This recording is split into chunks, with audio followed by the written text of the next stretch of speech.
এই ডক্টর ইউনূস তার চক্রান্ত আরো অনেক বেশি ভয়ঙ্কর, যে সে সরকারি প্রজ্ঞাপন জারি করেছে সারা দেশের প্রাইমারি স্কুলগুলোতে গানের শিক্ষক নিয়োগ দিবে। ছাত্রদের, ছাত্র জনতার রক্তের উপরে ভর করে যারা ক্ষমতার চেয়ার দখল করেছে, তারা কিন্তু আমাদের সন্তানদেরকে শুধু পূজায় যাওয়ার চক্রান্ত করতেছে না, এদের চক্রান্ত আরো ভয়ঙ্কর। এই ডক্টর ইউনূস তার চক্রান্ত আরো অনেক বেশি ভয়ঙ্কর, যে সে সরকারি প্রজ্ঞাপন জারি করেছে সারা দেশের প্রাইমারি স্কুলগুলোতে গানের শিক্ষক নিয়োগ দিবে। এই প্রজ্ঞাপন জারি করেছে। যদি তার এই প্রজ্ঞাপন গ্র্যান্ডেড হয়, পাস হয়, আর যদি এটা চালু হয়, তাহলে মন্দির গোটা এলাকায় 2টা-4টা থাকবে না, সকলের ঘরগুলো মন্দিরে পরিণত হয়ে যাবে।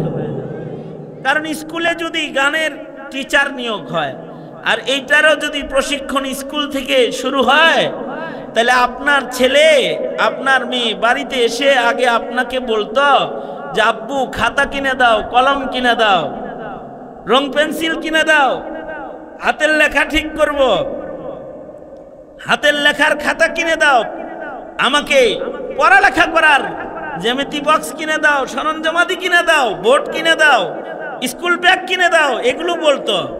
এই গানের টিচার যদি নিয়োগ দিয়ে দেয়, মনে রাখবেন আপনার প্রজন্ম না বুঝে দিনহীন পথে এইভাবে চলতে থাকবে। স্কুল থেকে আপনার বাচ্চাটা আপনাকে এসে বলবে আব্বু একটা একতারা, একটা দুতারা, একটা গিটার, একটা হারমোনি, কিছু ঢোল তবলা কিনে দাও, এই কথা আপনাকে বলবে। তো মুহতারাম হাজরিন, আমি আর অন্যদিকে না যাই, সংক্ষিপ্ত কিছু কথা আপনাদের সামনে বলবার জন্য বসেছি। যে বিষয়ে কিছু কথা, কিছু সবক আপনাদের সামনে তাকরার করতে চাই, সেই দিকে চলে যাই। আমাদেরকে বানাইছেন কে? আরো জোরে আওয়াজ করে বলেন কে? কার ইচ্ছায় আমরা দুনিয়ায় আসছি? কার ইচ্ছায় চলে যাব? এই দুনিয়ার জীবনে আমাদের রিজিক কে দেয়? আমাদের হায়াতের মালিক কে? আমাদের ইজ্জত দাতা কে? আমাদের সুস্থতা অসুস্থতার মালিক কে? আমাদের ঘরে যে ছোট ছোট ছোট বাচ্চা, এই সন্তান আদি দেয় কে? আল্লাহ দান করে। তোরা এত নিষ্ঠিত হয়েছিস কে রে? কোন মাদ্রাসার মতো সাহেব? হ্যাঁ, মাশাআল্লাহ। ওরা দেখছেন মাদ্রাসার ছাত্র হয়েও স্টেজে আসার সুযোগ পেয়ে গেছে। দেখছো তোমরা যারা মাদ্রাসার ছাত্র না, নিচে বয়ে রয়েছে, ওরা বুজুর্গ লোকে হয়েছে। তো মুহতারাম হাজরিন, এই সব কিছু আমাদেরকে দান করেন একজন, আমাদের মনিব আছেন। তিনি কে? আমাদের ঘরে আমাদের যে বাচ্চা কাচ্চাগুলা হয়, এগুলো আল্লাহ পাক আমাদেরকে নিয়ামত হিসেবে দান করেন। আমাদের এই সন্তানগুলার কিছু হক হুকুক আমাদের উপরে আছে।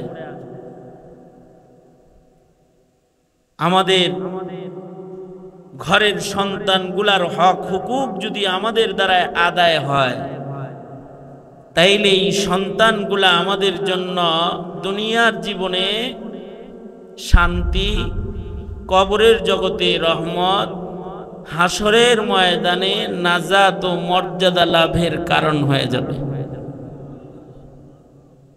আর যদি আমাদের ঘরের একটা সন্তান নষ্ট হয়ে যায়, তাহলে মহান রব্বুল আলামিনের দরবারে আদালতে কিবরিয়াতে আমাদের সকলেরই কিন্তু এর জবাবদিহিতা আছে, আসামি হয়ে দাঁড়াইতে হবে। কারণ সন্তান সন্ততি পিতামাতার কাছে আল্লাহর দেয়া আমানত। এই আমানতের রক্ষণাবেক্ষণ, এই আমানতকে আহালের কাছে পৌঁছায়া দেওয়া, আল্লাহর গোলাম হিসেবে তাকে গড়ে তোলা, এটা আমাদের জন্য ইবাদত। এখনকার পরিবেশ পরিস্থিতি বড় ভয়ঙ্কর। স্কুল কলেজ শিক্ষাঙ্গনে এখন মানুষ গড়ার চাইতে গড়ার মেহনত তো যতটুকু আছে, এই গড়ার মেহনতকে নষ্ট করে আমাদের সন্তানদেরকে ভ্রষ্ট করার চক্রান্তের সংখ্যা বেশি। তাদেরকে পড়ানো হয় কিন্তু তাদেরকে দিন থেকে দূরে সরানো হয়। এই চক্র শিক্ষাঙ্গনে কাজ করতেছে দীর্ঘদিন। লম্বা 20টা বছর আওয়ামী লীগ ধর্মীয় শিক্ষাকে অচল করে দিয়ে গেছে, এটাকে ঐচ্ছিক শিক্ষায় রূপান্তরিত করেছে। এটায় পাশ করলেও পাশ, ফেল করলেও পাশ। যদি ধর্মে কেউ ফেল করে তাতেও কোনো লস নাই, আর যদি 100 নম্বর পায় তাতেও কোনো লাভ নাই। এটাকে ঐচ্ছিক শিক্ষায় রূপান্তরিত করে গেছে। আমরা দীর্ঘদিন যাবৎ আমাদের স্কুলগুলোতে ধর্মীয় শিক্ষক নিয়োগ দেওয়ার আবেদন করলেও এটাকে কান দেয় নাই বিগত দিনের ফ্যাসিস্ট সরকার। তারা আমাদের সন্তানদেরকে তারা গোমাতা চিনাইছে, ট্রান্সজেন্ডার চিনাইছে, ডারউইনের মিথ্যা মতবাদ, মানুষ বানর জাতি, এটা শিখাইছে। কিন্তু আল্লাহ, রসুল, ইসলাম, দ্বীন, ঈমান, ইবাদত, আখলাক এর শিক্ষার থেকে আমাদের সন্তানদেরকে বঞ্চিত করেছে। এটা দীর্ঘদিন ধরে করতেছে। একটা পর্যায়ে এসে আমাদের সন্তানরা ন্যূনতম মাদ্রাসা, মাহফিল এগুলো থেকেও যেন দিন না পায়, দাওয়াত, তাবলীগ এর থেকেও যেন দিন শিখতে তারা না যায়। এই আওয়ামী লীগের আমলে বিগত দিনে ইস্তেমার দাওয়াতের এক আদর্শ ভূমির উপরে রক্তক্ষয়ী যুদ্ধ হয়েছে, যে মানুষের লাশ পড়েছে। অনেক পিতামাতার দিলের ভেতরে এই ভয় ঢুকছে, তবলিগে গেলে না জানি আবার সাদিয়ানি হয়ে যায়। এদেশের মাদ্রাসাগুলো এগুলোর উপরে বিভিন্ন ধরনের অপবাদ দিয়ে মাদ্রাসাগুলোকে জঙ্গি প্রজনন কেন্দ্র বলার চেষ্টা বলেছে। এদেশের আলেম ওলামার কথা যেন সাধারণ পাবলিক প্রজন্ম যেন শুনতে যাইতে ভয় পায়। এ কারণে থানায় চোরের লিস্ট না দিলেও আলেমদের লিস্ট থানায় জমা দিয়ে রেখেছে। আমার বাড়ি মানিকগঞ্জে, কিন্তু আমি এই সাটুরিয়াতে, পাশে সাটুরিয়াতে, নাগরপুরে, এই ঘিউরে আমি মাহফিল করতে আসতে পারি না। কারণ হেফাজতের আসামি হিসেবে, যুগ্ম মহাসচিব হিসেবে আমার নাম থানায় জমা ছিল। কোনো জায়গায় আমার বয়ান করতে হলে পুলিশের এজাজত লয়ে যাওয়া লাগতো, আর কোনো মাহফিল কর্তৃপক্ষ আমাকে কথা বলাইতে হলে থানার পারমিশন নিয়ে তারপরে মাহফিল করতে হইতো। আপনাদের সাটুরিয়া থেকে আমি এসে ঘুরে গেছি, আমাকে বয়ান করতে দেয় নাই। মাহফিল পর্যন্ত আমি এসে পড়েছি, বয়ান করতে দেয় নাই। এগুলো দিয়ে কি শিখাইছে? হুজুরের না, থানায় লিস্ট চলে যাবে। হুজুরদের কথা শুনতে যাওয়ার দরকার নাই, তাদের নামে থানায় লিস্টই জমা আছে। এগুলো প্রজন্মের জন্য একটা হুমকি ধামকি। তারা যেন আলেমদের কাছে না যায়, তারা যেন আলেমদের বয়ান শুনতে না যায়। এ কারণে এদেশের আলেম ওলামার উপরে মিথ্যা অপবাদের কালি লেপন করে আলেমদের চারিত্রিক জীবনের উপরে আঘাত করার মতো নষ্ট চক্রান্ত আওয়ামী লীগ করেছে। এগুলা করতে করতে শেষ বেলায় আমাদের দেশের উলামা হযরত যারা, তাদেরকে হক কথা বলা বন্ধ করার জন্য আলেম উলামাকে জেলের তালাবদ্ধ করেছে, জুলুম করেছে, নির্যাতন করেছে, শহীদ করেছে। ছাত্র জনতার আন্দোলন, উলামায়ে দ্বীনদের কোরবানি, ইসলাম বিদ্বেষী আওয়ামী ফ্যাসিস্টরা এদেশ থেকে পালাতে বাধ্য হয়েছে। তারা চলে গেছে, আপাতত তারা দেশের বাইরে আছে। কিন্তু হাসিনা তো পূজায় যাওয়ার উৎসাহ দিছে আমাদের সন্তানদেরকে, যে ইবাদত যার যার, ওয়াজ শুনলে শুনলা, না শুনলে নাই, নামাজ পড়লে পড়লা, না পড়লে নাই, রোজা রাখলে রাখলা, না রাখলে নাই, এটা নিয়ে বাড়াবাড়ি নাই, ইবাদত যার যার, কিন্তু উৎসব সবার, পূজায় তোমরা সবাই মিলে ছোট বড় সবাই যাইবা, এই কথা বলছে। কি বলে নাই? এটা বলে নাই? এইভাবে আমাদের সন্তানদেরকে হিন্দুত্ববাদ মুখী করার একটা চক্রান্ত শেখ হাসিনা দীর্ঘদিন ভারতের এজেন্ডা বাস্তবায়ন করে গেছে। বিদায়ী দুনিয়ার কোথাও যখন তার জায়গা হয় নাই, ভারতে তার ঠিকই জায়গা হয়ে গেছে। জাতি তো আন্দোলনের মুখে তাকে তাড়াইল, কিন্তু এখন যারা ছাত্রদের, ছাত্র জনতার রক্তের উপরে ভর করে যারা ক্ষমতার চেয়ার দখল করেছে, তারা কিন্তু আমাদের সন্তানদেরকে শুধু পূজায় যাওয়ার চক্রান্ত করতেছে না, এদের চক্রান্ত আরো ভয়ঙ্কর। এই ডক্টর ইউনূস, তার চক্রান্ত আরো অনেক বেশি ভয়ঙ্কর, যে সে সরকারি প্রজ্ঞাপন জারি করেছে সারা দেশের প্রাইমারি স্কুলগুলোতে গানের শিক্ষক নিয়োগ দিবে। এই প্রজ্ঞাপন জারি করেছে। যদি তার এই প্রজ্ঞাপন গ্র্যান্ডেড হয়, পাস হয়, আর যদি এটা চালু হয়, তাহলে মন্দির গোটা এলাকায় 2টা-4টা থাকবে না, সকলের ঘরগুলো মন্দিরে পরিণত হয়ে যাবে। কারণ স্কুলে যদি গানের টিচার নিয়োগ হয়, আর এইটারও যদি প্রশিক্ষণ স্কুল থেকে শুরু হয়, তাহলে আপনার ছেলে, আপনার মেয়ে বাড়িতে এসে আগে আপনাকে বলতো যে আব্বু খাতা কিনে দাও, কলম কিনে দাও, রং পেন্সিল কিনে দাও, হাতের লেখা ঠিক করব, হাতের লেখার খাতা কিনে দাও, আমাকে পড়ালেখা করার জ্যামিতি বক্স কিনে দাও, সরঞ্জামাদি কিনে দাও, বোর্ড কিনে দাও, স্কুল ব্যাগ কিনে দাও, এগুলো বলতো। এই গানের টিচার যদি নিয়োগ দিয়ে দেয়, মনে রাখবেন আপনার প্রজন্ম না বুঝে দিনহীন পথে এইভাবে চলতে থাকবে। স্কুল থেকে আপনার বাচ্চাটা আপনাকে এসে বলবে, আব্বু একটা একতারা, একটা দুতারা, একটা গিটার, একটা হারমোনি, কিছু ঢোল তবলা কিনে দাও, এই কথা আপনাকে বলবে। আর যদি এগুলোই মুসলমানের ঘরে চলে যায়, সন্তান লেখাপড়া করানোর জন্য যদি ঢোল তবলা ঘরে ঢুকে যায়, তাইলে মন্দির একটা নয়, এদেশের প্রতিটি ঘর মন্দিরে রূপান্তরিত হয়ে যাবে।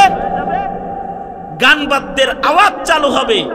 দিনহীনতা তো আমাদেরকে গ্রাস করেছেই, গুনাহে কবিরা এবং হিন্দুত্ববাদী সংস্কৃতির সায়লাব আমাদের দেশে ঘটানোর চক্রান্ত সরকারিভাবে বসে বসে এই বর্তমান সরকারও এই বিদেশিদের হুকুমে গোলামি করে এগুলো মুসলমানের মাটিতে করতেছে।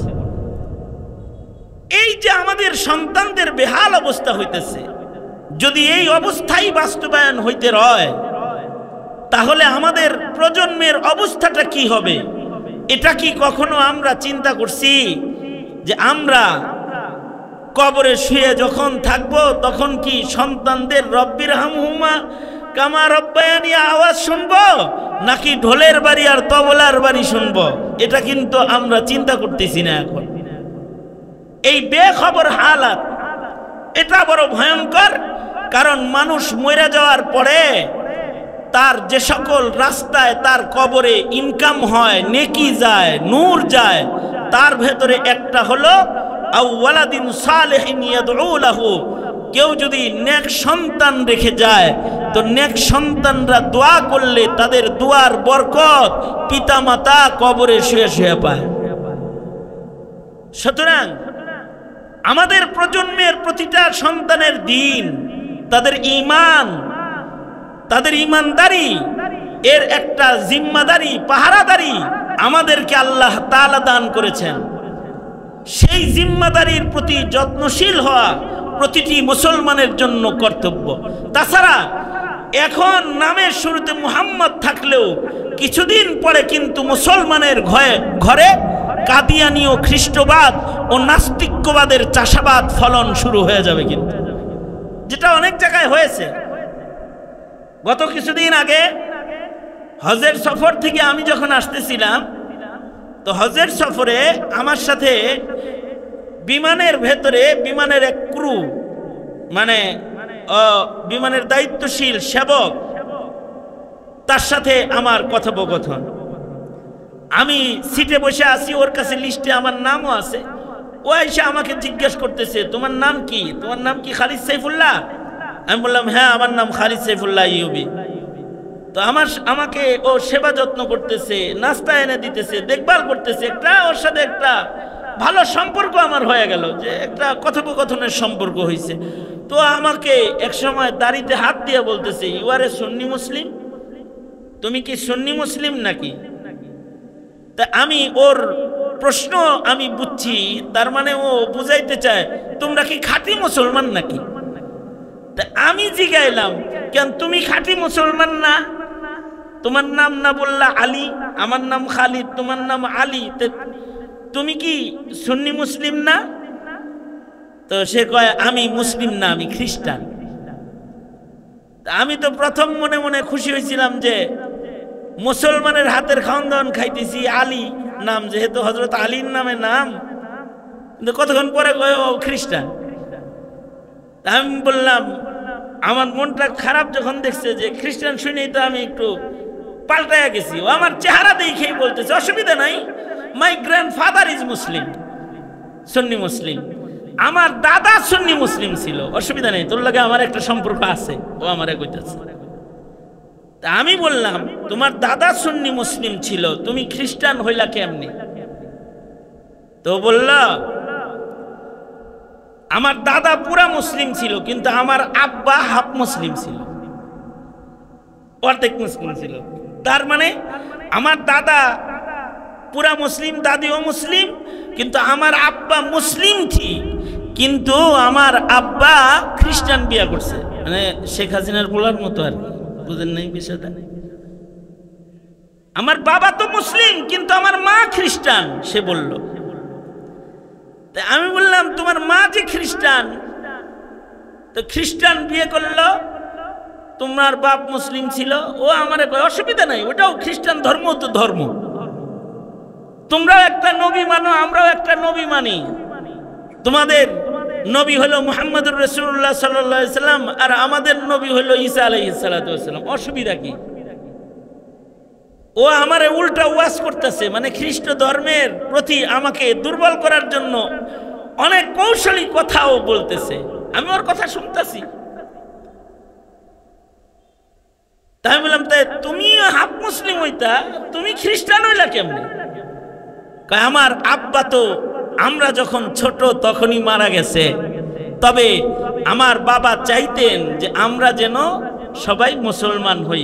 এ কারণে আমার বড় ভাইয়ের নাম আবু বকর, আমার মেজো ভাইয়ের নাম ওমর, আমার সেজো ভাইয়ের নাম ওসমান, আমি নাম্বার 4, আমার নাম আলী। বাবা ওই খলিফাতুল মুসলিমিনের লগে আমাদের নামে নাম রাখছিল, কিন্তু বাবা ইন্তেকাল করার পরে মা আমাদেরকে পুরা খ্রিস্টান বানায়া ফেলেছেন। খ্রিস্ট স্কুলেই আমরা পড়েছি, আইডি কার্ডে আমাদের খ্রিস্টান, আমাদের সন্তানরাও খ্রিস্টান। আমরা এখন সপরিবারে শুকরিয়া আদায় করে বলতেছি যে আমাদের আল্লাহর দয়ায় আমরা সবাই সব খ্রিস্টান হয়ে গেছি, এটা কইতেছে। নাউজুবিল্লাহ। তার এই বক্তব্য আমাকে অনেক পেরেশান করল। হায় রে, দাদা ছিল মুসলমান, বাপ হইল অর্ধেক মুসলমান, আর ছেলে হইল পুরা খ্রিস্টান। এই অবস্থা তো শুধু তার না, এই অবস্থা তো দ্বীনহীনতার কারণে গোটা মুসলিম বিশ্বে ছড়ায় পড়তেছে। এই বাংলাদেশ, মাতৃভূমি বাংলাদেশ, যেই বাংলাদেশে পরদাদা ছিল পাক্কা পুক্তা মুসলমান, দাদা ছিল পাক্কা পুক্তা মুসলমান, বাপও মুসলিম পরিচয়ে চলে, কিন্তু সন্তান হয়ে গেছে আসাদ নূর খ্রিস্টান, অথবা নাস্তিক, মুরতাদ, এগুলো হয়ে গেছে। আসাদ নূরের মতো রসুলের সাথে বেয়াদবিকারী হয়ে গেছে, অথবা নিজের ধর্ম পরিবর্তন করে কোনো খ্রিস্টানের খাতায় নিজের নাম লেখায় ফেলেছে। এমন ভ্রষ্ট সন্তানের সংখ্যা এখন মুসলমানের ঘরে অনেক বড় একটা পার্সেন্টে পরিণত হয়েছে, যে কারণেই নাস্তিকরা শাহবাগের বাজার বসাইতে সক্ষম হয়েছিল। আর এই শাহবাগীদের এই বাজার থামানোর জন্যই শাইখুল ইসলাম আল্লামা শাহবাগীদের জবাব দেওয়ার জন্য, শাহবাগীরা যেমন এই দেশের ইসলামকে কটাক্ষ করেছে, এদেশের আলেমদেরকে বেইজ্জত করেছে, তারা যেমন করে এদেশের মানুষদের উপরে জুলুম করার আওয়াজ শাহবাগে বসে বসে তুলেছে, এই জুলুম অত্যাচার এগুলো জমিন থেকে বন্ধ করার জন্যই শাইখুল ইসলাম আল্লামা আহমদ শফি তিনি শাপলা চত্বরে অবস্থান গ্রহণ করার জন্য নির্দেশ করেছিলেন এদেশের ওলামায়ে দ্বীনদেরকে, এদেশের ধর্মপ্রাণ মুসলমানদেরকে। ধর্ম শিক্ষার নিশ্চয়তা, মুসলমানদের ঈমান আকীদার নিশ্চয়তা, মুসলমানদের নবীকে কেউ গালি দিলে তার ফাঁসি, তার মৃত্যুদণ্ডের আইন, কাদিয়ানীদেরকে অমুসলিম ঘোষণা করা, দেশে ইসলাম ও ইসলামী মূল্যবোধকে প্রতিষ্ঠা করার 13 দফা নিয়ে যখন শাইখুল ইসলাম আল্লামা আহমদ শফি শাপলা চত্বরে বসেছিলেন, হাসিনা গুলি করে রাতের অন্ধকারে বাতি বন্ধ করে গুলি করে সেদিন এদেশের আলেমদেরকে হত্যা করেছিল, শহীদ করেছিল। এই আলেমদের দাবি এটাই ছিল যে এদেশের মুসলমানরা যেন ঈমানহীনতার দিকে অগ্রসর হয়ে না যায়। কিন্তু এই দেশের মানুষ একটা শ্রেণী, তারা আলেমদেরকে এই মামলার আসামি করে বছরের পর বছর না, 5 বছর 7 বছর জেলখানায় আটকায় রেখেছে। মানবিক আর ধর্মীয় দাবি নিয়ে তারা গিয়েছিল শাপলা চত্বরে।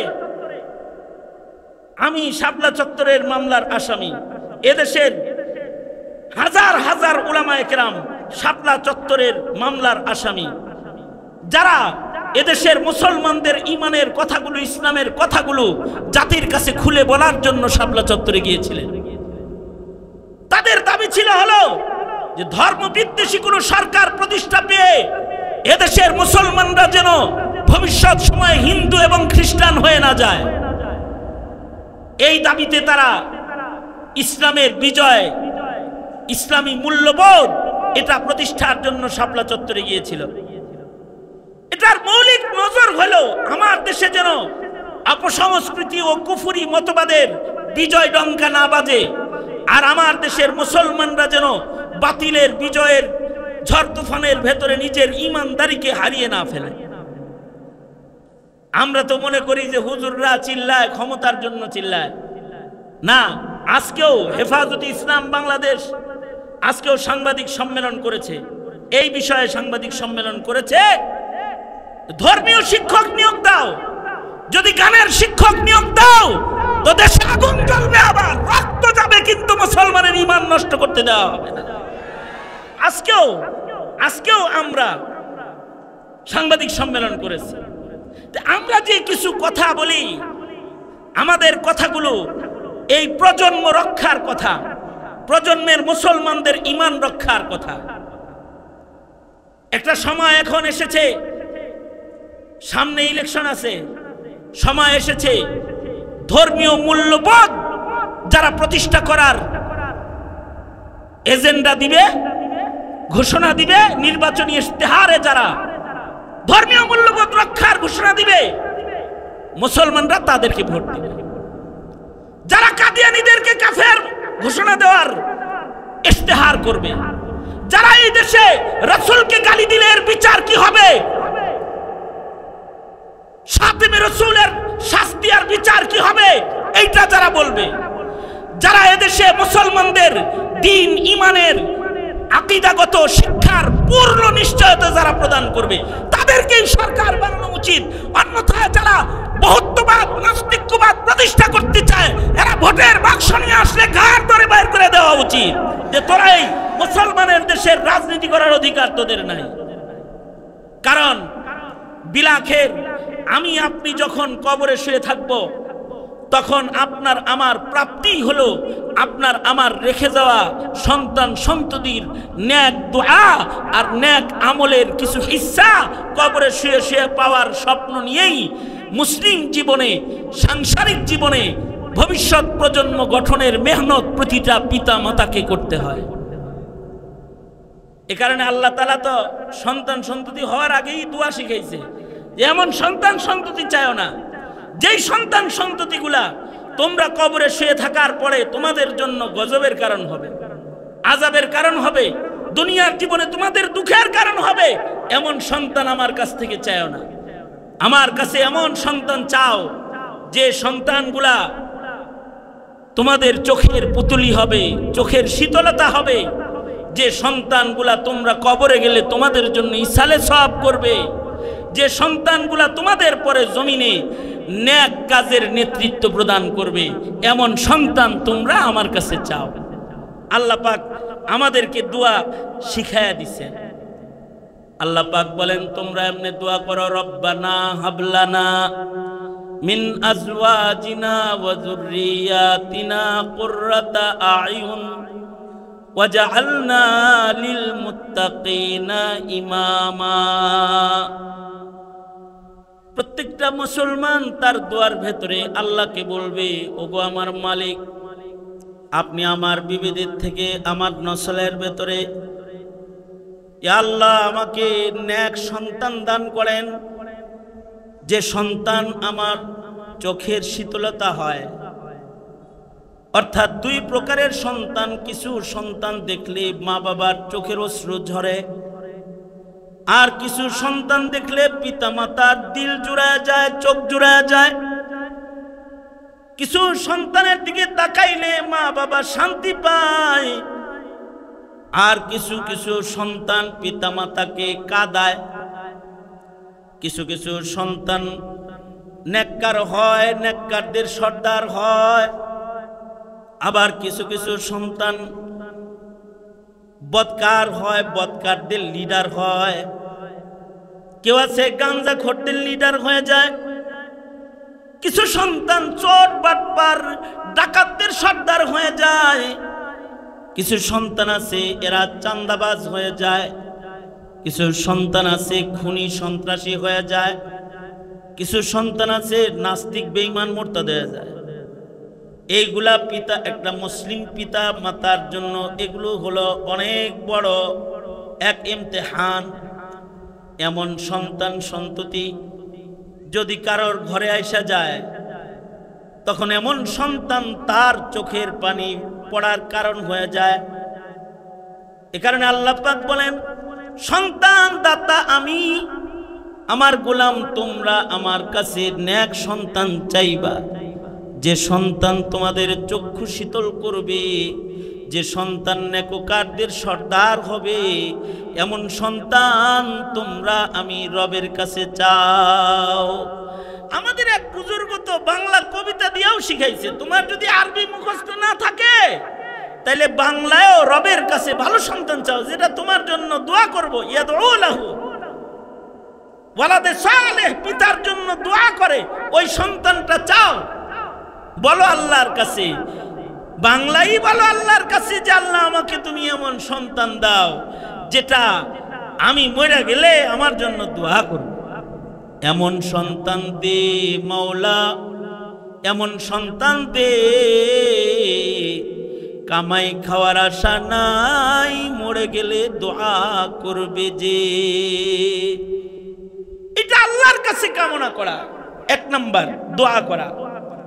দুই নাম্বার, সন্তান সন্ততি হয়ে গেলে তাদের পেছনে মেহনত করা, তাদেরকে তরবিয়ত দেওয়া পিতামাতার দায়িত্ব। যেই মা বাবারা সন্তানের তরবিয়ত দেয় না, এরা হলো নিকৃষ্ট পিতামাতা। আর যেই মা বাবাগুলা সন্তানকে তরবিয়ত দেয়, তাওহীদ শিখায়, রিসালাত শিখায়, খাতমে নবুয়ত শিখায়, আমাদের নবী শেষ নবী, আমাদের নবীর পরে আর কোনো নবী নাই, এই কথা যদি বিশ্বাস না করো তাহলে কিন্তু কাফের হয়ে যাইবা। এগুলো শিখায়। নবীদের আজমত শান, ইসমতে আম্বিয়া, নবীদের মর্যাদা কি, এগুলো শিক্ষা দেয় সন্তানকে। কোরআনের মর্যাদা কি, এটা শিক্ষা দেয় সন্তানকে।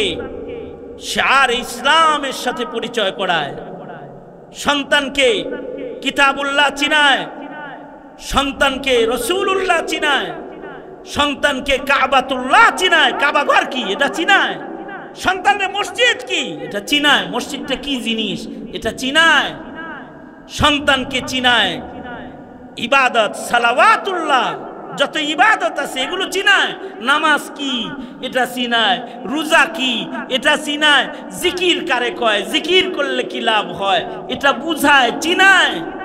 সন্তানকে জরুরি ইলমে দ্বীন সন্তানের কাছে তোহফা হিসাবে দিয়ে দেয়, চলার পথের পাথেয় বানায় দেয় তাকে। এই কোয়ালিটির পিতামাতা যারা আছে এরা মইরা গেলেও তাদের সন্তানগুলা বেঈমান হয় না, তাদের সন্তানগুলা ইসলাম চিনে, তাদের সন্তানগুলা আলেমদেরকে বেইজ্জতি করে না, টুপির উপরে আঘাত করে না, তাদের সন্তানগুলা নারীদের হিজাব ধরে টানাটানি করে না।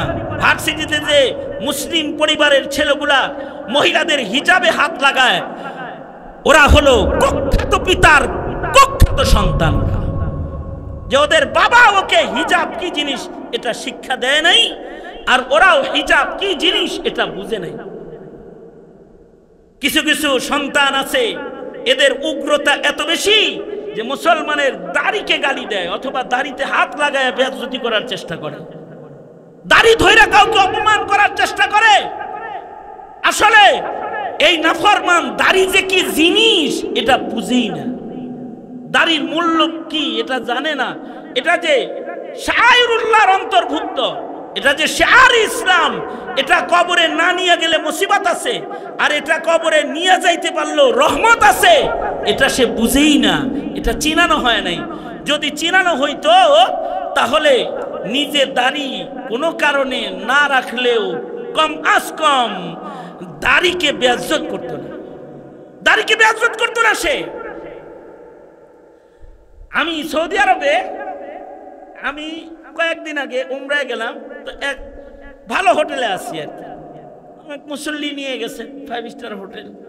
তো ওইখানে আইসা একটা ছেলে, ওই ছেলেটা আমার দাড়ি ধইরা কান্নাকাটি করতেছে, আমার দাড়ি ধরে কাঁদতেছে আর চুমাইতেছে আমার, সৌদি আরবে এইবারের ঘটনা।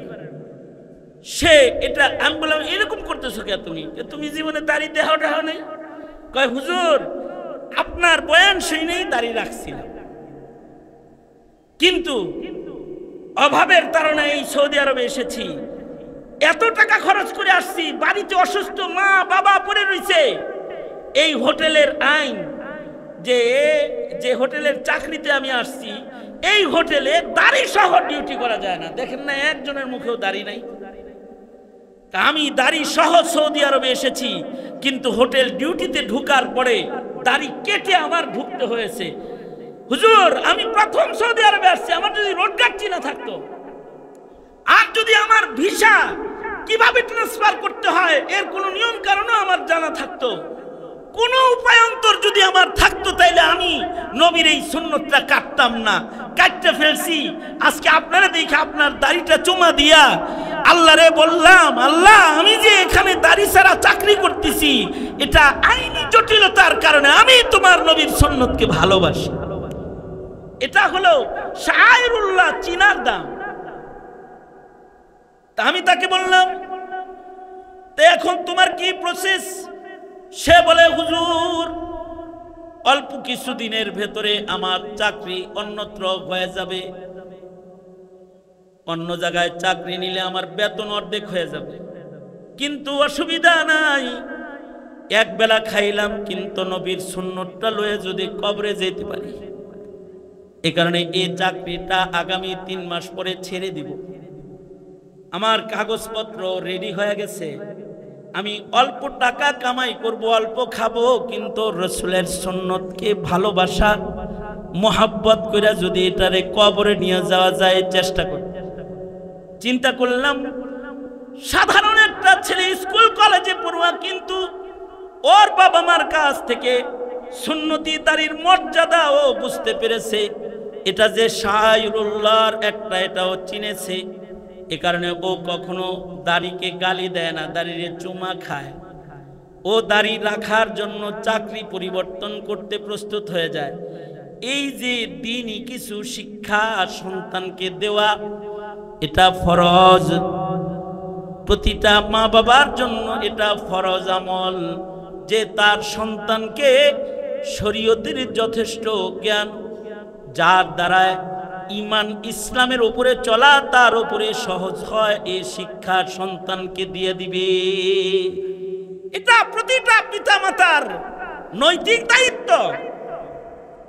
আপনি ছেলেটা জন্ম দিয়া তাকে ডক্টরেট ডিগ্রি অর্জনের জন্য বিদেশ পাঠাইতে পারলেন, আপনি তাকে বড় শিক্ষিত বানাইতে পারলেন, কিন্তু ইমানদার বানাইতে পারলেন না। আপনি তো আল্লাহর কাছে নিকৃষ্ট পিতা। এ কারণে আপনাদেরকেও বলি, সন্তানকে আদর করেন, যত্ন করেন, সোনার প্লেটে খাওয়ান দেন, সোনার চামচ দিয়া খাওয়ান, অসুবিধা নাই, মানা করি না। আপনার সন্তানকে লন্ডনে, কানাডায় মাসে 10 লাখ টাকা খরচ করে আপনি পড়ান, অসুবিধা কি? 9 মাসে 63 লাখ খরচ হয় এক সেশনে, শুনলাম এক ইউনিভার্সিটিতে। আপনি ডেলি আপনি এক মাসে 20 লাখ খরচ করে পড়ান, ডক্টরেট ডিগ্রি নেওয়ান। কিন্তু আমরা একটা কথা বলি, সেটা হলো আপনি যেমন কালিমাওয়ালার ঘরে কালিমাওয়ালা, আপনার ছেলে মেয়েগুলাকে কালিমাওয়ালা বানাবেন, নাস্তিক বানাবেন না, মুরতাদ বানাইবেন। বাস এই এতটুকু না আপনাদের কাছে। এইটাকে সহজে বাস্তবায়ন করার জন্য আমরা পরামর্শ দিয়ে থাকি যে কমপক্ষে এই যে ফাতেমাতুজ জাহরা মহিলা মাদ্রাসা, আসাবে সুব্বা ক্যাডেট মাদ্রাসা, এইগুলোতে যদি নুরানির কিছু শিক্ষা একটু নড়াচড়া দেওয়া নেন, তাতেও এই সন্তানটা দিন সম্পর্কে যথেষ্ট ধারণা পেয়ে যাবে।